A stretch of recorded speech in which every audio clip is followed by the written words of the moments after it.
What's going on, people? Georgio Savvides here, founder of the Hip Hop Orchestra, as well as the host of the Hip Hop Orchestra Presents podcast. And I got a really exciting announcement to finally make with everyone, is that we have our very first official sponsor for the podcast. Now, they are an amazing company called Eldon's Vault, who are extremely dedicated in bringing you the very best in officially licensed merchandise from pop culture. And when I mean the very best, I mean the very best.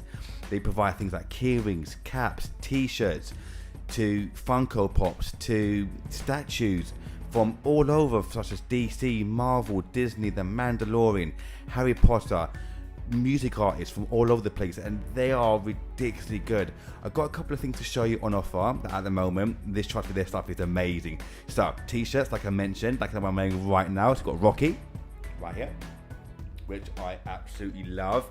Or, like I said, also got Funko Pops as well, 3.75 inches and 10 inches. I've got a couple of 10 inches right here for you.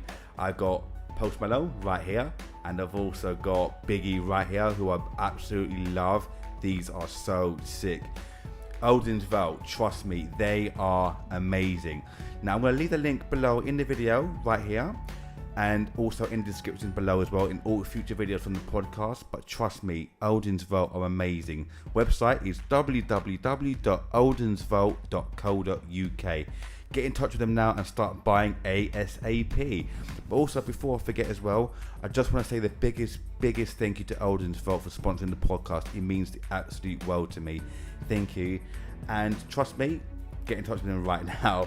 And I hope you enjoyed today's episode. And peace.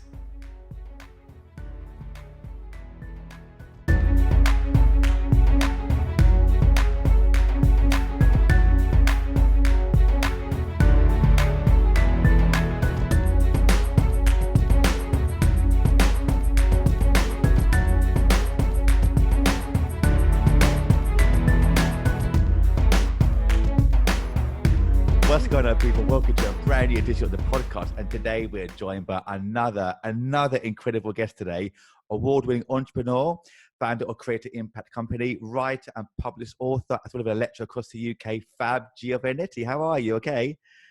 Hello. Can I appreciate how well you pronounced my name, because it doesn't happen often. You know what? I do my research on people, so how's things? Okay. I am good. I'm groovy. I'm very excited to be here today on this fine, changeable British weather sort of vibe day. That's kind of feel how it's been for the last couple of weeks. That's my vibe. Oh, good. 'Cause you know what? Talk about the weather. How often does it change throughout the day now? Literally, it's sunny, then raining, and then hailstones. Back to sunny, back to rain, back to storms as well. Now, I don't know what to wear anymore when I'm going out. That's why I layer. I learned it soon. I'm Italian by origin, in case Mhm. people didn't get it from my name. So I learned very soon, when I'm in this country, you have to be prepared with layers. And also, I literally ticked off the cliche of, you start talking to anybody in the UK, the first thing you talk about or complain about is the weather. So I'm happy that now I fully, if that doesn't give me the citizenship, I don't know what will. Okay. Oh, fair enough. But in general, how's things with you though? You've been extremely busy. How are you though? You okay? I'm good. I'm gonna just do this, by the way. We can't see it if you're just listening, but I'm just Yeah. switching my book across. Yes. Uh, my book just came out, so thank you for asking. It's been interesting. Like, I was talking to somebody the other day. Obviously, publishing a book is a lot of work, as actual work, but also whatever I'm doing or whatever I Yeah. was doing, especially in the past 3 weeks. If I was going to Costa, I don't know, getting a coffee or whatever, I would be like, oh yeah, you know what? I have a book out. Have you ever checked it? Oh, do you need to reply your time? It's literally been like that for the whole month and a half. So even before that, I had that in the purview. And then for the last 3 weeks, that's all I've been talking about. So even when you're not working, which is, I know, ironic for a book called Reclaim Your Time Off, that's the name of my book. So the irony is not lost on me. But you know what I mean? It's literally, it's not just the work, it's the mental load of being able to be on it and to know when to talk about it or when to mention it or when to look for an opportunity. It's something that maybe we don't think about when you think, oh yeah, I'm publishing a book or this person is publishing a book. It's not just the book itself, it's everything that goes around it. Of course, because I was going to get into that first actually about your new book, Reclaim Your Time Off. How did it feel to actually just finally finish it and release it? Because it's your second book, right? How did it feel to finally finish it and then release it now, then promote it and so forth? I If you want thought to so. sound, if you want to sound, that is the sound. It felt really good. It felt interesting because this book has been in the works for almost 3 years now, 2 years and a half. So Wow. you will look at this book and you'll be like, of course, it comes out now, reclaim your time off, post-pandemic, adapting to the new world. Yes, but I've been struggling with reclaiming my time, I guess, and managing my time for all of my life because we creative people like to do things, like to try Mm-hmm. things, right? So that's been always my curse, I guess, my blessing and my curse. Be like my little superhero power and my kryptonite at the same time, Yeah. lols. So you know, it has been really good, but also it's been feeling like it almost felt it was part of my day-to-day life. When I wasn't writing it, obviously then I got publisher after I wrote the whole thing. We were reviewing it, we were revising it. I was doing the audiobook. When I wasn't doing the audiobook, I was doing interviews. So it's always felt like it was always there, my little baby attached to my little hip. And then now eventually feels like he's coming into the world and doing his own thing. And I'm really happy and proud, but I was like, whoa, oh, this feels lighter. What happened? And I was like, Yeah. oh, yeah, that's what happened. And you said it took you 3 years to finally have it released. I mean, when you wrote the original version, how long did that take you originally to write the first sort of revision of it? So the first draft itself, Yeah. so that's where my writing background comes in because I write still a lot for Mm. either our magazine one or for publications too, or in general for other kind of platforms. And I do even some kind of ghostwriting as well. Yeah. It's not, okay, this is almost like a humble brag alert. Okay. But But it doesn't take me long yeah. at all. So in the grand scheme of things, I think, again, this is going by memory, probably about 6 months at the max. And Okay. because I always do a lot of research, so the Mm. research takes more than the writing. Writing for me is easy as long as I can block the time, which is something I talk about in the book as well. As long as I block the time for myself, which I haven't been able to do for quite a while now, which is kind of what's been also making me a bit itch to get back to it. It's not a problem. I can, in 4 to 5 months, I can jot down the whole book. The research probably like lengthen the whole experience in itself. So what I would say to people, if you have a book in you and you want to write it and you get a clear idea of what it's going to be about, and you just want to get the words down on paper, everybody will be different. I feel there's a lot of pressure when, I think, with everything, whether you're podcasting, whether you're creating content, like how to do more stuff in less time. Mm-hmm. But some people don't work that way. So that was my easy part. And then the harder bit for me was the revision, the editing, even if when I was doing it with the publishers, the marketing, because I know how to market things. So I Mm. wasn't taking any chance with anything. Yeah. So for me, I knew what I was good at doing fast and what I needed to take more time on. Mhm. And I don't want people to listen and think like, oh yeah, I need to write a book in 2 months because that's what Fab says. No, no, no, no, no, no. You will have the things that come natural to you and the things that instead will take more time for you. I call them the zone of genius in the book. And once you know that you can compensate in a way, and that's how I compensated. I knew I could write really fast and get everything down, and it allowed me to actually spend months and months and months and months pitching for a publisher, which is probably where about 8 to 9 months of my work went in Wow. as well. Wow. Okay, I was going to ask actually what kind of extended the release date, 'cause you said it took 3 years. And was it also the pandemic as well that kind of not delayed it, but dragged out just that little bit more for the release date as well? Not really, because I got my deal as the big bulk of the pandemic hit, I guess. Yeah. So maybe the only extension was that we had to work around some of the sections and kind of make them more like post-pandemic / pandemic friendly, like, let's say the new normal of work, kind of, Mm. introducing that conversation. But not really, because traditional publishing actually has about a 12 to 18 months leadway. It's just the Mhm. way it is. Kind of self-published-ish my first book, so that is a much faster process. Amazon allows you to do that. I talk about it in a couple of pieces that I wrote recently. It really does depend on what is your book, what is the goal of your book for yourself. Obviously for the reader, it should be any takeaway that you think is the main takeaway, any way that you can change their lives. Making a positive impact is what I'm about. So obviously that will be the goal for the reader. Improving something, changing something, adapting something, which is thankfully what I've seen already from the book response has been. But your own goal can be different. Maybe you want assertive expertise. Maybe you want to share your life story. Maybe you want to get people to know you as the founder of whichever. Think about the books from, the founders of Airbnb or Nike or the likes, It's not necessarily tell people a lot more than this is how we build this company. This is how I built who I am. Or maybe it is literally, nothing wrong with that, about selling a book as an ebook and making loads of money because you got loads of sales and really using it as an income generating experience.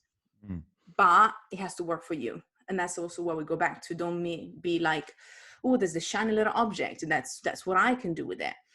Think about really how can it enrich your reader's life, but also how can they align with your overall goals. Because in that case, self-publishing might be the way, traditional publishing might be the way. It really does depend on that. And also how is it going to fit within everything else that you're doing? Because it is a lot of work, regardless of whether you go traditional or not. And you talk about reviews as well, actually, people's comments. I mean, I saw the comments that were on your book. Amazing reviews. I mean, you said the earlier about releasing it. And when you finally released it and you get those comments back afterwards saying like, this book changed my life, I've got a new aspect on life to how to approach different things. I mean, how does that make you feel when you get such lovely and in-depth comments? It's not like a couple of words like, it's a great book, brilliant, or this is excellent, like a proper stories, comments. I mean, how does that make you feel? Let me think about another. I love onomatopoeias. I'm a linguist at heart, right? Yeah. Let me think. I got it. Got it. Oh, that's how it makes me feel. It's a good one, isn't it? Elaborating now. Got so it. the kind of goes back to the idea that, yeah, I know that this book is good, otherwise I wouldn't have written, I wouldn't have spent so much time. Also, wouldn't have, by the way, the audiobook allowed me to re-look at the book again for the 50 millionth time in a different light. So again, I really got to understand what I'm saying, funnily enough. And so I knew, but obviously you never know how it's going to fit into different people's journeys, because the first book was very much targeted to the creators, the creatives, my first book. So it was a smaller group. I got it. That's fine. I was like, that's kind of who it's talking to. This one had a bigger scope, and even people there are a couple of people that are in the retail industry that actually got it and read it. And they said, well, not all of it applied to me, because there's an element, a lot of, maybe freelancers or working in an office or working in a startup or working for yourself. So there's a lot more of that kind of virtual world as well included. But they said, but still it made me realize things. Also a nurse, and which was lovely, like she was also saying, well, it also made me think about shifts of mindset that can be applied also to what I do. And that was probably the biggest moment, because I felt, okay, I'm actually being able to give also these people something that they can think about, and it can help them understanding what the real work-life balance can work for them when when the biggest problem that you might have is that you cannot set better boundaries as much, because either your job doesn't allow it as much, because if there's an emergency, you kind of have to go, or you are working in a bigger environment where it's harder for you to set better boundaries because you're working shifts. So that was probably what really kind of made a big difference for me. I want to ask you actually now, lol, okay. I interviewed you before, so now I'm going to throw it back at you. It's terrible interview. No, is that terrible? Not at all. It's a thing. But I wanted to ask you actually, what about you? We talked about, I think on air and off air, that I used to be a music journalist. So I used to interview musicians pretty much on a weekly basis. So I'm kind of wondering, just flipping it. Okay. How does it make you feel? What can you think about a feeling when you release something, when you release a piece or a piece of music and you get people's reactions and comments? How does that make you feel? Obviously, a Hip Hop Orchestra or yourself. Yeah, obviously it does have an effect on me, because I think about the same time, you shouldn't always let, even positive and negative, you shouldn't let it get to you, because this is your work. This is what you feel in your heart to release to people. And of course, you'll get lovely comments most of the time, which is always happy, which is what I love, and I'm always thankful for those comments, always. At the same time, you always get a few negative people saying this is terrible or this is crap, you shouldn't have done that. And for those moments, yeah, at the start, it's like it does hurt you at the start, thinking I thought this was brilliant. Why are you saying that about me? But after a while of just putting your work out there, you get this thick skin, don't you? Of thinking this is who I am, this is my work, this is my material, and you can't please everyone. So that's how I feel. Like I love getting comments from everywhere, like good and bad. It makes me who I am today. And after a while, you get like a thick skin, and you just move on. And you obviously also take points from everyone as well, don't you? Like, okay, sometimes people think, okay, you should try this next time, or that didn't quite work. And you take on the elements and try and put into your work for next time, thinking, oh, I didn't think of it that way. Let's try it this time. And you just learn. You just learn as you go along. Does that make sense? It does. And I think it raises an excellent point. If you are listening and you are somebody who creates anything, Yeah. books, music, business, whatever, Mm. content, and you put it out there, I always say that the book is yours until you let it out there. Then the content is yours, but it's no longer yours at the same time. And once you understand that, you can shift the perspective and be like, I know what I've done, and I know how much work, how much love, how much passion. And as you say, then you also realize I cannot please everyone. I cannot change somebody's perception, because I'm gonna just give more context. Let's say somebody listens to your latest piece and they're like, and somebody says, oh, I love this, and somebody instead had a terrible day, the manager shouted at them, they missed their bus home, and so they listen to it and they're just like in a bad mood anyway. It doesn't really grab them, and on top of it, they're not really feeling great, so they actually get quite upset about it, because that maybe was their favorite song, and the way that you readapted it wasn't to their taste. So at the end of the day, it's not about you. It's about them having a bad day, and then you being right in that moment the person that they first get the interaction with, and you touch something of theirs that to them speaks in a different way. So I think it's really hard when you are mainly connecting with people online. Is beautiful, but it can also be really hard because you don't know the whole story and they don't know the whole story. Exactly. So detaching from my work in a way, I got 2 brands. I also create my own content. I have my own books. I have my own writing. Detaching from that and recognizing constructive criticism, which you mentioned, which is super important, or just somebody just needed to vent and you happen to be there, really has helped me. And also accepting that I might feel a bit crap for about an hour if somebody is being really rude just for no reason, and that's okay. And then be like, okay, that also affected me, but I'm gonna now move on, because that thick skin that you mentioned, that resilience and grit, which is one of my favorite words, will help you also when something of yours doesn't work for other reasons, when something flops, when you have to can a business, a product, or a service, which is something that I have had to do. Having a bit of that kind of letting go, which I also have tattooed on this side, Yeah, you see that. really, really helps. Sorry, people that cannot see, I have a tattoo that says let it go. I like to put it down somewhere where I can see it, because it makes a massive difference. Because when you put it out there, it's no longer just yours, it's also of the audience, and the online audience is so much bigger than what we used to be able to face in the past. It's so true. I couldn't agree more with what you just said there.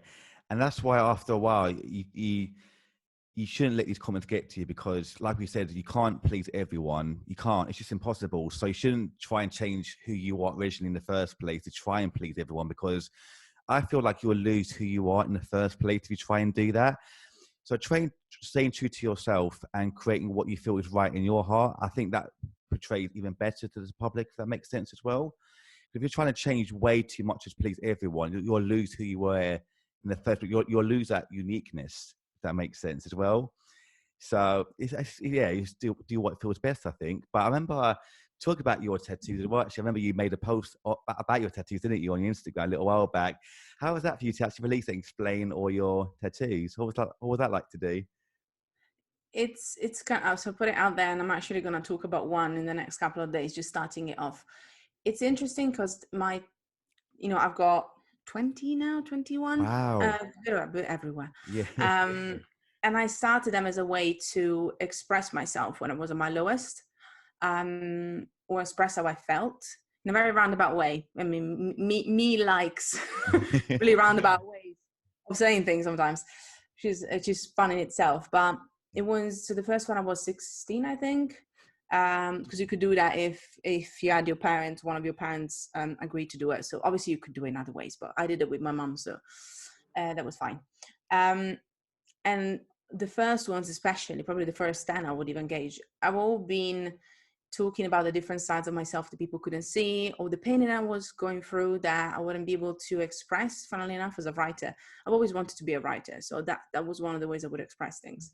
And also in writing of other people, and in music as well. I've got a couple of musical ones, quite big as well. And that's where I would be able to see and express myself.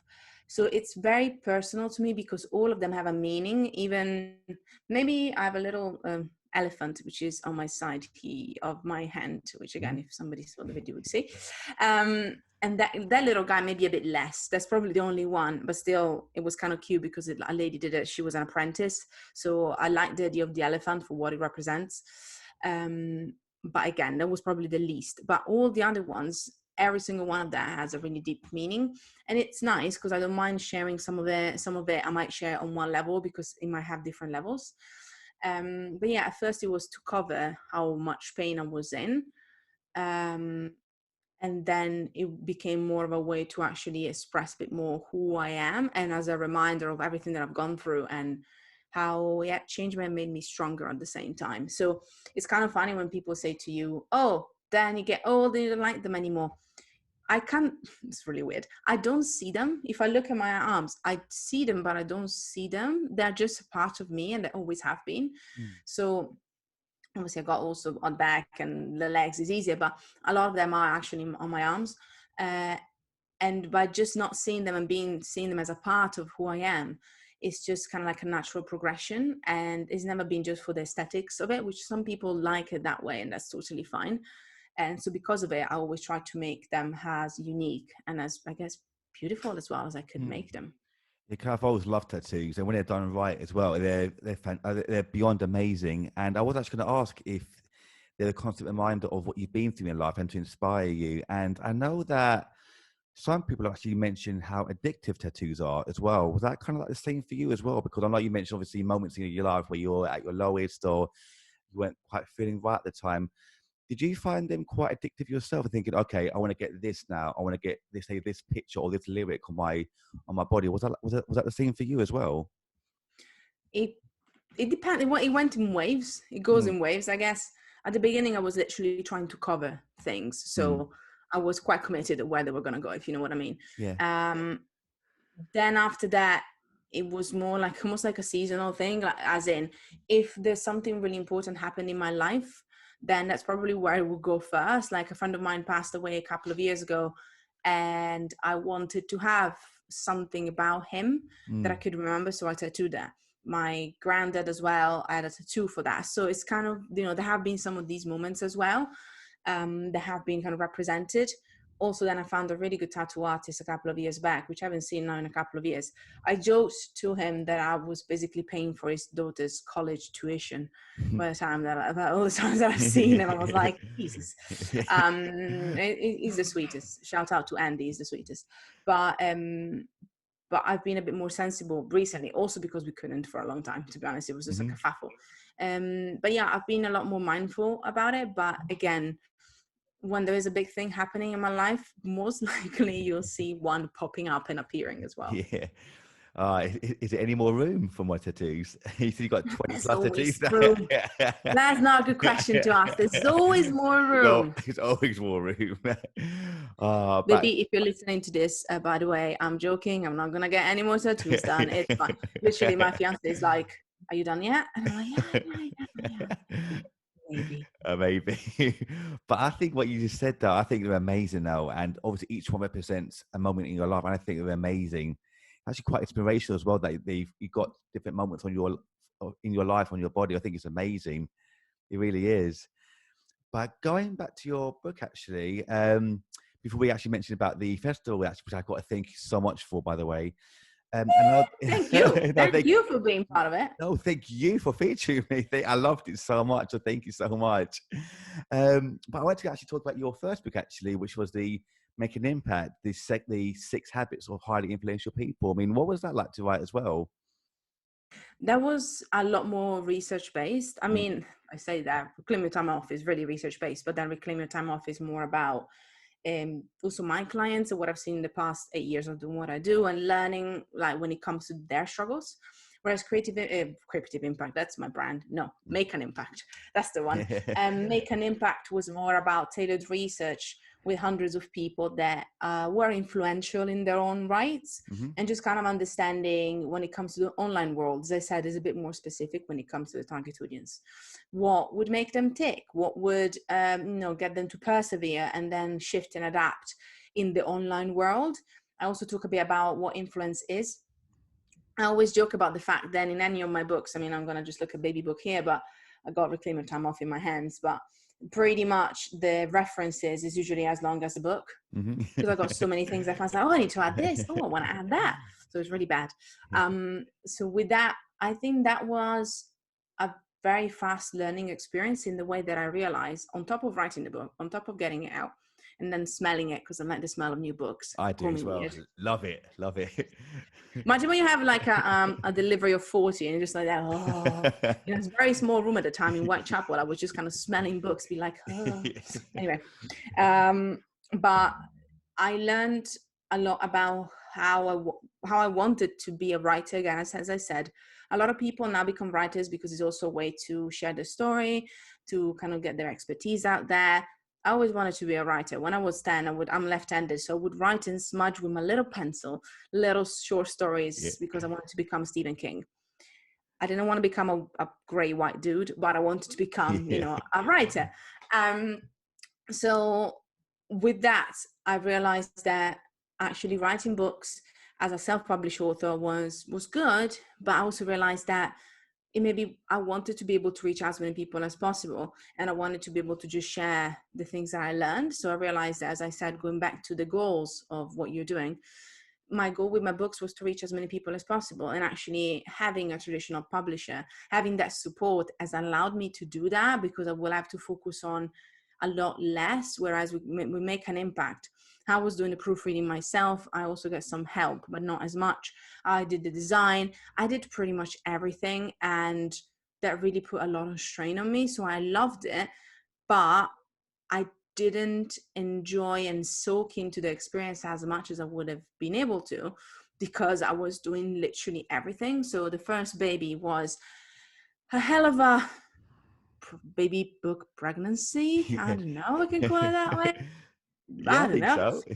Yeah, well, we'll go with that. Whereas the second one has been just a lot of a different experience. I've really been able to focus on tapping into as many people as possible and sharing the message as much as possible. And I think also the fact that this is for everyone. Mm-hmm. This is for a lot more people, because a lot of people need to reclaim their time off regardless of what they do, has made it, also for me, has given me a different drive.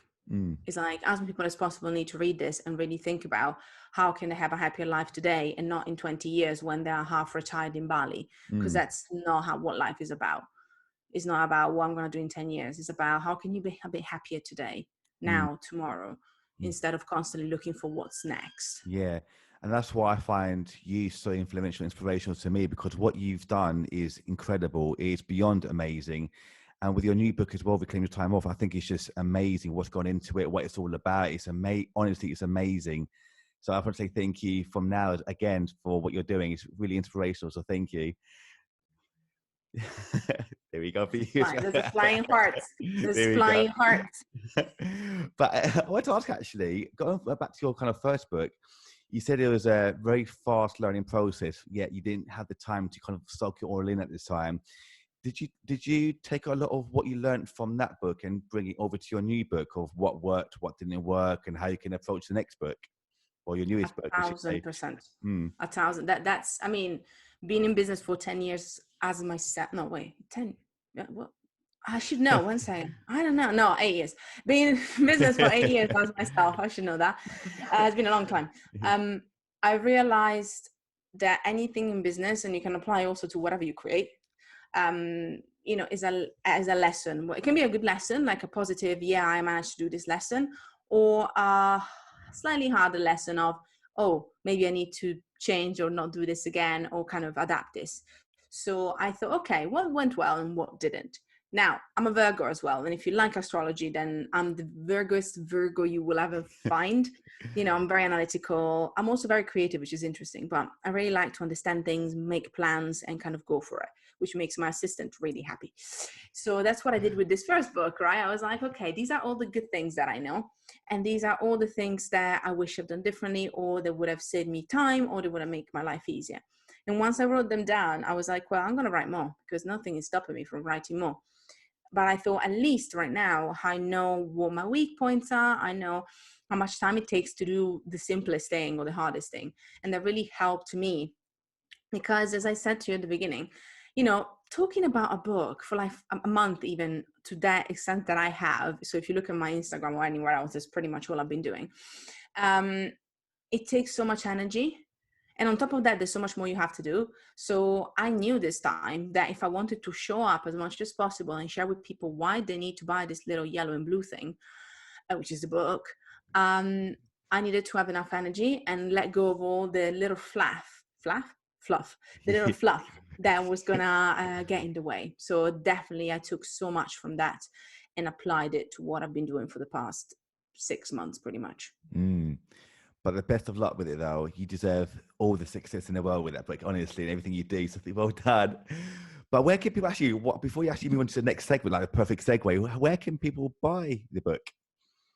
Everywhere. But, sorry, I shouted in somebody's ear. You can shout wherever you want, it's fine. That's the problem with the editing. Usually you see spikes. This is very random, but you see spikes when either I'm saying something or I laugh. There's like a really big high spike when if I go into a laughing fit, is terrible for everyone involved, including the listeners. So you're lucky guys so far.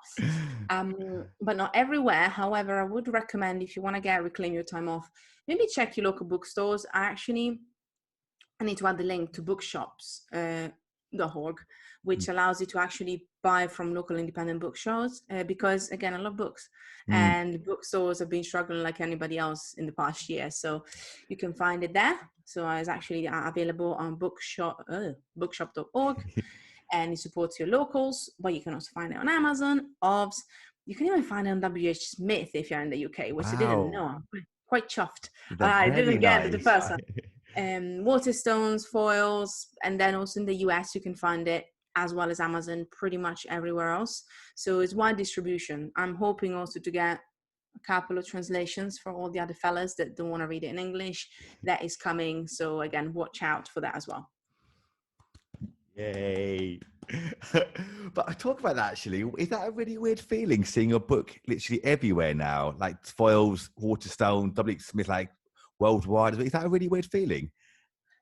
I wish I could see that, because I haven't really been in a bookstore for such a long time. Neither have I. But I would like to just kind of like stroll into my local Waterstones kind of locally. So stroll there and see, because what I learned from fellow authors, just in case anybody wants a tip off, you kind of have to go there and say, oh, have you got this book? Sometimes they have it stocked, sometimes not yet, and say, oh, can I order one? And then they get them into the shop, and then you got loads of copies and you're like, oh, hello. But sometimes they're already there. So I might try at some point to kind of venture out and see if it's already in my local, just kind of like saying hi to me. It's weird, especially talking about translations. Obviously a dream of mine would be to have it in Italian, just because my mother keeps buying English books that then just stay there and she never reads because she doesn't know English. So it's kind of like a little thing for me, being able to get some of my friends and obviously my mother to actually read the thing. My mother, the mothership, as I call her. So that will be like a really nice thing. So on top of just being excited to see it in the actual real places, it's also thinking about, that maybe can reach, other people. Again, my degree was in literature and translation, so I understand the power of actually being able to read it in your own language and kind of like apply things for yourself. So that's another big thing. I think that will just amplify things tenfold. I forgot to ask actually about the audio book section of stuff. What was it like to record your own book? And you said you kind of got to hear your own self back for your own book. I mean, what's that process like of recording your own book own book? That must be quite a surreal feeling. 3 lessons. Okay, I'm trying to do 3. 3 lessons. Yeah. Okay. Hear me up, kids. Lesson number 1 is long. My friend told me you can do it, and maybe you want to do it because obviously I host 2 podcasts, not 1, 2. So people hear my voice a lot. Added bonus to be able to have it in the audiobook. People will say, oh yeah, I'm going to actually get the audiobook because it's Fab reading again. So I enjoy that. So it takes so long. It has its benefits, especially if you are a podcaster or somebody, even a singer, even like an actor. That's why a lot of them say, enunciate them all themselves and record it, because it just makes sense. So it's a lot of work. Lesson number 1. Lesson number 2, actually, lesson number 2, I got one. You need to have a lot of really terribly tasting kind of throat candies and everything, water. You really need to almost over prepare because you think it's going to be fine. I did 12 hours in 2 days. Wow. Bless the producer and I were BFFs, but also I think sometimes he rolled his eyes because I would repeat the same thing because sometimes I didn't get it. But apparently we did it really fast. I think it's because of the commitment. I was just, but it takes so much and you have to over prepare. We had, I couldn't go into a studio. I decided obviously to do it myself. So I was like, okay, let's do it. And we're like, we need to create a home studio now. And I was like, oh God, you can't see my house, but my house is small. So the kitchen / studio / dining room / living room / office had one little section with like muffly, obviously you're a musician. It has all the little soundproof elements, a super mini box, little muffling elements. It was crazy. Like all the duvets came in. It was insane. So over prepared is 2. And 3, the third lesson that I learned, it was more a teaching, I guess, or a skill, I guess. It taught me how important it is to be able to present yourself, and also, the way that you talk, especially in podcasts or anywhere else. We assume that it's fine. And don't get me wrong, I speak really fast. I'm Italian. So I always have had, since 8 years ago, my first ever public talk, I always had to slow down because that has been always my main issue, especially when I was nervous. Now I'm not longer nervous because I've been doing this for 8 years. I've been talking in front of 1,000 people. I'm okay now. Wow. Better, maybe not perfect, but still I can go into that talking a bit too fast, not taking enough breaks. Sometimes, you cannot know how to pronounce something. You kind of slide the word in. I've been doing that. Again, I'm a foreigner as well. So sometimes I struggle. And this book really taught me how much of a difference it makes when you can actually take the time. So I'm getting better, and it just makes the whole experience better. Obviously, for an audiobook is essential, but also when I'm doing interviews now, I know that I, take a bit more of my time. We talked about silence actually in our chat that I had with Giorgio, which you can also find on our podcast, by the way. So if you want to listen to that one, that's a good one. Forgot about that. But the silences, the way you pronounce things, the cadence and everything will make a difference. And until it's beaten onto you by recording for 12 hours and the producer saying, can we do the one again, please? Can you be a bit more passionate? Can you be a bit slower? Can you say this again? Yeah. It's literally the best boot camp ever. So that was the biggest lesson. So definitely 1 is a lot of work. 2 is come over prepared because you'll need it. And 3 is going to teach you so much about how to be a better host, a better presenter, especially when it comes to speaking. Even more so if it's only audio. If there's no video, it adds even more to that. So it was a great experience, but woof, a long one. Yeah, I can imagine. That's incredible, though. And I've heard of, obviously, authors getting someone else to read their own book for them, which to me doesn't make sense because it's your book. You should know, you mentioned cadence, obviously, as well, and how to say certain things. I mean, did you at any point think about getting someone else to read your book for the audiobook, or did you always think, I'm going to do my own book, this is me, I want to do it? The publishers kind of stirred me because of obviously the lack of studios. They stirred me into choosing who was going to read it for me, like what is the dialect, what is the accent. And I was just like, no, just went. I asked my friend again, as I said, and she said to me, you can do it, but it's going to be long. Then, as I said to you, thinking about, I have 2 shows, people are used to my voice. I'm going to ask and I'm going to try and push for it and see how much I have to fight. Funnily enough, they were like, okay, well, if you want to do it, then they put me in touch with the production guys. But I was the only 30% of me that thought maybe I shouldn't do it myself, is the fact that I was doing so much already. on top of my 2 companies, I also work with clients, I consult. So I was writing. So there's a lot of stuff that I was doing. But I thought, well, again, as you said, I can, because again, I'm not necessarily massively introverted. I also like to be able to, be on camera and talk to people and do podcasts. So naturally, I know that I can present my book the best way. Not everyone feels comfortable with it. And I think in that case, it's fine. You can have somebody else read your book, because you want obviously to come across as engaging as possible. You want people to get to know you through that. And it's really hard. I've listened to audiobooks from a handful of authors that were not that good. Usually when the authors read it, thumbs up. Couple, I was just like, you just don't want to be here. I know you don't. I can hear it in your voice. It's okay. So it was very minor at the back of my head. What are you, especially when I was setting up the blooming home studio with again, duvets and anything that was around the house. I was thinking, what am I doing here? But I just know that for my particular instance, it was the thing that made the most sense. What I would say again, which we kind of briefly said a few times, it is so much work that not everyone will feel up for it or will have the energy to do it, especially with everything else around you. So I appreciate not everybody does it, but it was pretty much given that if I could, I would have done it. And so I did it. But well done for pushing for it, because like you said, you got, for me, you got like the perfect voice for it and the energy for it as well. I think it's brilliant. And I didn't actually think about, like you just mentioned, about some authors might not sound like they want to be there, which I didn't think about, which is understandable actually. But I think you got the perfect energy and voice for it. So well done for pushing for it. But I wanted to actually move on to the Writer Festival, the Claim Your Time Off Festival, which we were part of together. Thank you so much once again. Thank you so much for featuring me again. How was that? How was that for you, the festival? So I sent him a heart. I love to send your reactions on Zoom. It makes me happy. It was really good. Like we've been doing events for the past, as a creative impact, for the past 7 years. So doing a lot of events. Yeah. And this was an online event, and it was obviously in the past 11 months we've been doing mainly online events, because that was the thing. Last ever, I guess ever almost, offline event for us was in February 2020. So it's been a long time, basically, if you're doing a calculation, even from the time of recording. And I just like to be able to bring people together. And I think right now people want to be able to also meet, which is excellent. So now we can do a combination of both. But one of the things about, doing a festival like that and just being able to bring people together is that, yes, we had most people in the UK, which is excellent. We had some people from Germany, we had a couple of people from Tanzania, which I didn't even know they would tune in. Wow.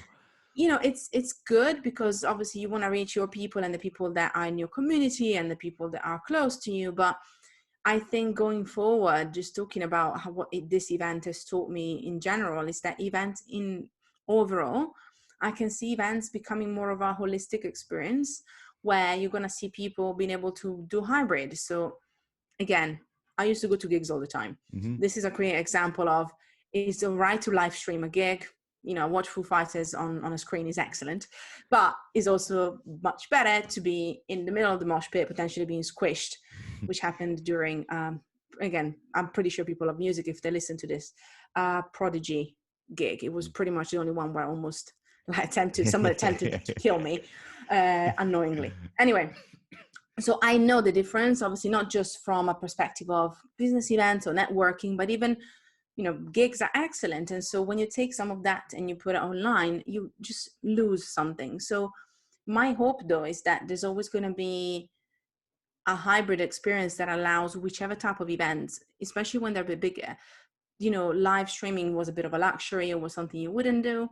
But I'm hoping that it becomes something that is now going to be an integral part of how we're going to be combining the online and the offline, because it allows you, yes, to meet your people and to connect with people, hopefully face to face soon. But also you have that experience that if you are far away, but you still want to connect, you still want to learn, you still want to have an entertaining night, you can do that. So it was a great reminder of that, because I reached so many people from countries I wasn't expecting to. Yeah. And I was able to bring together a lot of fellow authors, members of our community and the collective, which was amazing. So I like it because it allows us to do that. And then hopefully going forward, we can have a mix of these things. So the online and the offline can meet, allowing us to amplify our impact as much as possible. It's amazing because you mentioned different guests from around the world there, which is amazing. I mean, how does that make you feel knowing that you're working with such amazing people from around the world, not just from say the UK, but around the world? How does that make you feel having them on board? It's a great reminder of the power of the online world. We talked about it, like it has its ups and downs, Yeah, people's opinion, pressure and stuff like that. But also obviously it allows you to go a bit wider with your message. And I think that's the beauty of it, especially because with Creative Impact specifically, we help obviously creatives and experts make an impact in the online world. And these experts and creatives, the ones that we at least support, are people that are into wellness or into sustainability or self-development, or again mental well-being, or positivity in any way that could be. So they really are encouraging positive conversations, and it's great to do it to the 10 people down the street. Don't get me wrong, that's still an incredible ripple effect. But when you can multiply it online to a wider audience, then that changes everything. I think that really shifts things in a unique way. And once we realize that, I think there's something that I said in a podcast and somebody created a quote, so I know it's quite cool, which is, when you say things you don't remember, but I said it, which is you don't want to create a brand, you want to focus on building a legacy. mm. And something, I mean, I'm paraphrasing myself because I don't remember exactly what I said, but it was along those lines.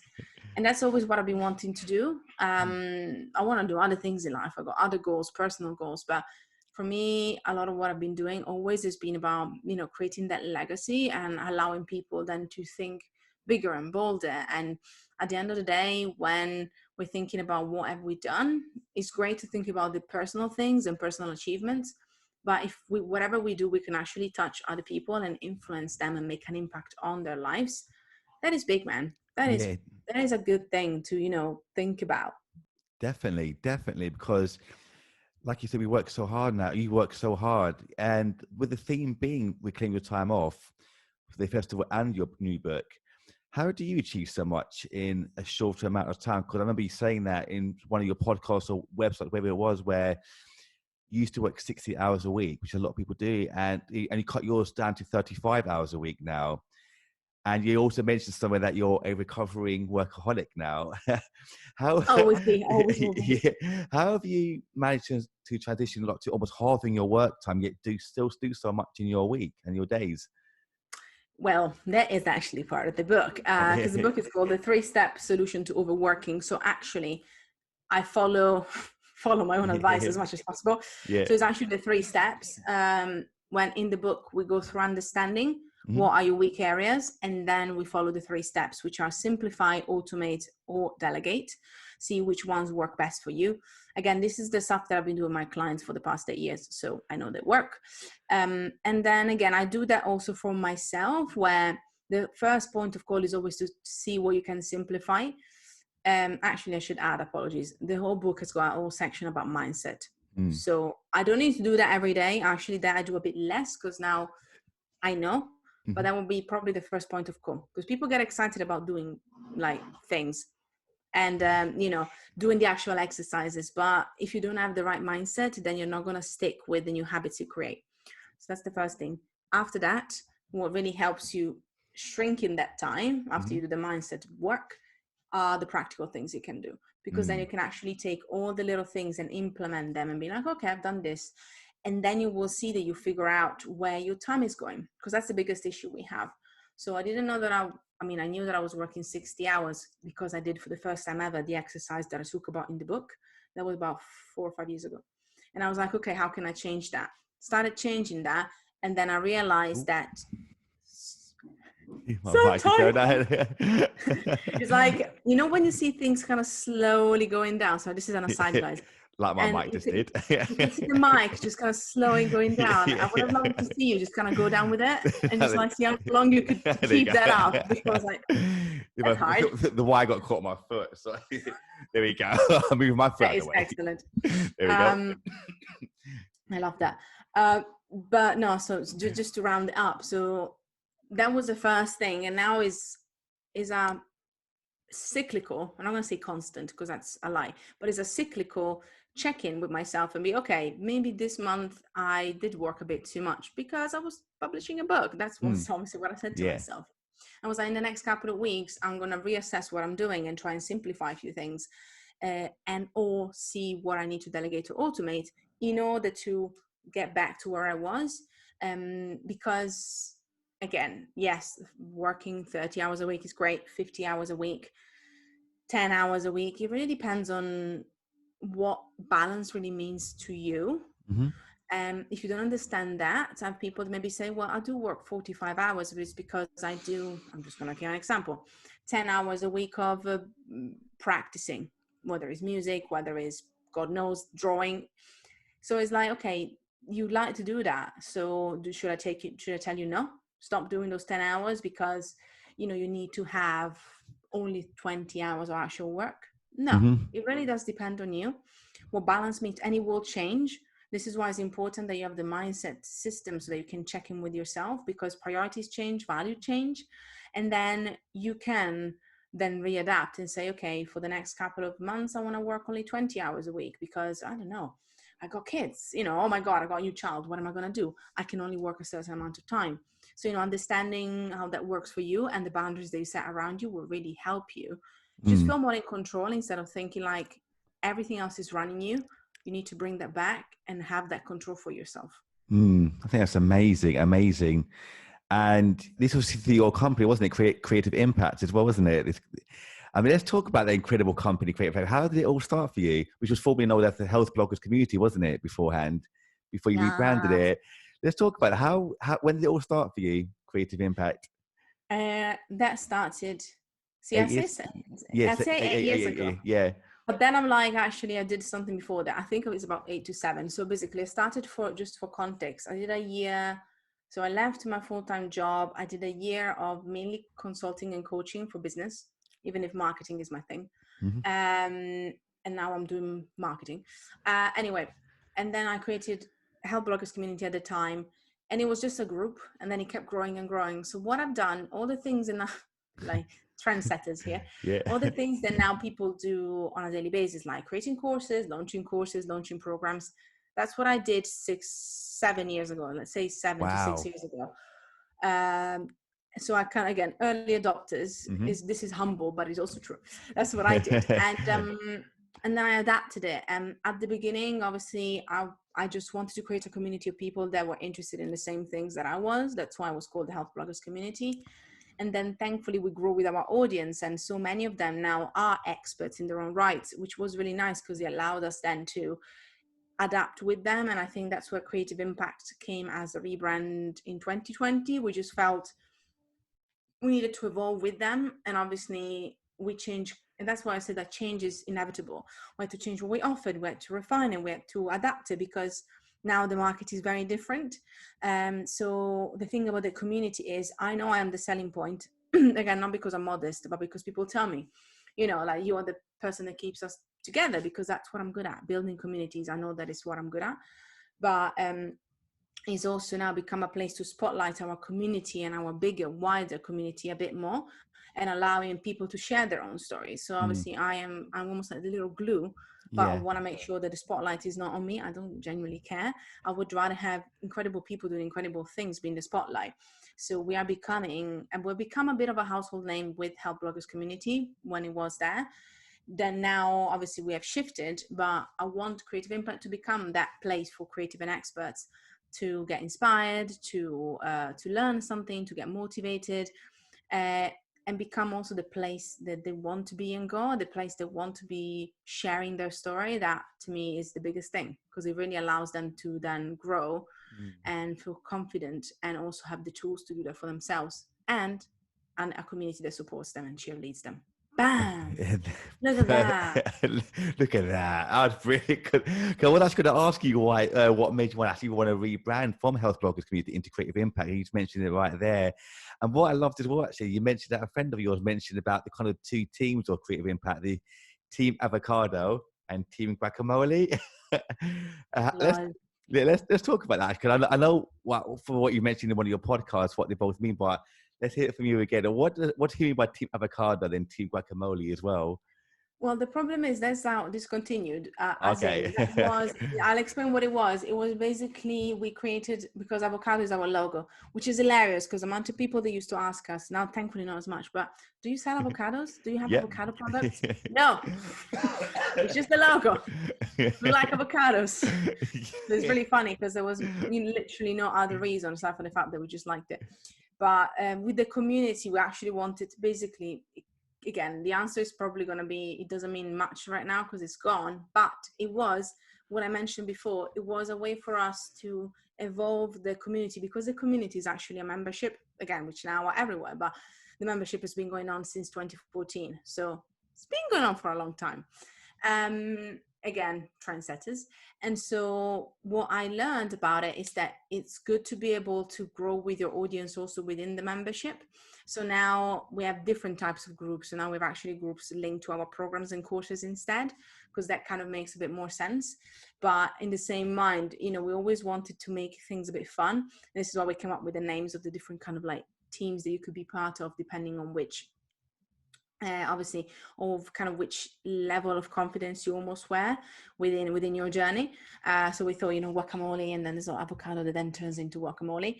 So it just shows in a way that we just love that, because it is a bit of who we are. So obviously as a company, which goes back to something we mentioned at the very beginning, which is knowing who you are and accepting that. We are fun, as in, we don't take ourselves too seriously. We want to be inspiring, but also want to be relatable. So whatever we do, we try to inject our own personality into it. And that was the reason why we chose that at the time. And then obviously things changed, especially with the rebranding. That's where we shifted away from that as well a bit. But it still was to represent that we are a fun company, and we are a bit relatable, not because we have to tick a box of being relatable, but just because we are creatives, just like the people that come and join us and need our help. Incredible, amazing. And I know that through your company, you got over like literally hundreds of creators making a huge impact on the planet. For you personally, how do you juggle so many things at the same time, making sure that everyone is able to move forward in their careers as well? I think we'll go back to the 3 steps in the book. Yeah. Delegation is pretty much being like, so first of all, having a strong community is almost part of your team, because they will support you. Like without their support, thank you guys, I wouldn't have been, just talking about the book in itself, I wouldn't have been able to get as much love and support without them either. And then obviously you have the actual team. So the people that, actually part of your team, they are equally, if not more importantly, like the big kind of bastion that supports you in that journey. So again, I would never underestimate the support, bless them, sometimes the eye rolls. But, being able to support yourself with incredible humans that can help you coordinate some of the things that you're not necessarily have the time to do, it's going to be key. That's the only way that I managed to juggle creative impact, Auto Marketing School, which I'm right now still in the process of launching. Now it's just a podcast, but again, it's going to become something soon. And for that one, I'm actually enlisting some incredible people to be part of it with me. So I know the power of doing that, being able to find people that you can align yourself with and work with you is key, because I want to be able to reach these things. I want to be able to get these goals and support these people, but I cannot do it alone. So it's really about making things simpler, but also being able to say, actually, this I could do, but should I be doing this? Should I be editing all of my podcasts? I've been doing it I had 5 podcasts in my lifetime. Now I only run 2. Okay. Yeah, I know. Learned a lot. And I've been recording them in the weirdest places, especially in 2015. I had one, and it was weird. Like I was in a little cupboard thing, and I was just like, just trying to get like as little noise as possible, because there was no way to edit it.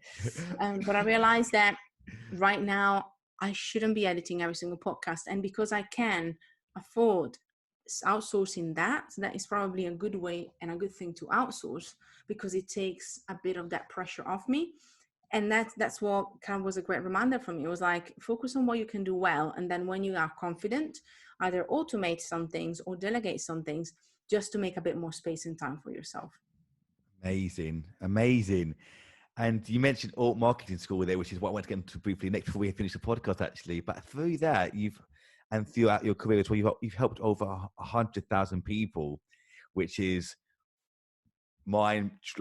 madly mind-blowing. Like, it's like we've got a brand new Tony Robbins here, but how does that make you feel, know that you've helped so many people?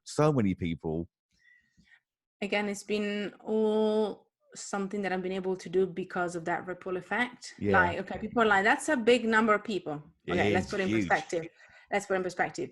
I'm thinking about the people that read our magazine every month. I think about the people that have been coming to our events, which is probably at least around 10,000 in themselves, because we've done a lot. Like, we used to do like 2 events a month.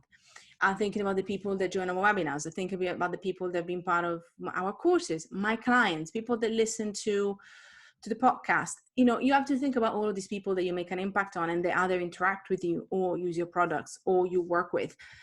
When you actually add them up, they can become a big number. Yeah. And I've been really lucky that I've been able to reach people at scale. And if anything, as I said, it really helps me. It motivates me, but also I'm gonna move my hand in a really weird way. So if you're not seeing it, you can imagine me kind of like pointing the finger at yourself if you're listening only. You have to be careful though, not to get your ego to then go in the way. It's a great number. Any number is a great number, but then you think, let's say the one thing that you do that doesn't get 100 people, and you wanted 100 people for that thing, whatever it is, event, course, I don't care. And then the ego comes in, and you're like, it's not as many. And I had a conversation with somebody actually a couple of weeks ago for the book stuff. And I was looking at some numbers and they were not where I wanted them to be at the time. And they were like, well, but what if even just one person shows up and you make that difference for that one person? So I'm really chuffed that I help hundreds of thousands of people because I've been working and doing this for 8 years now.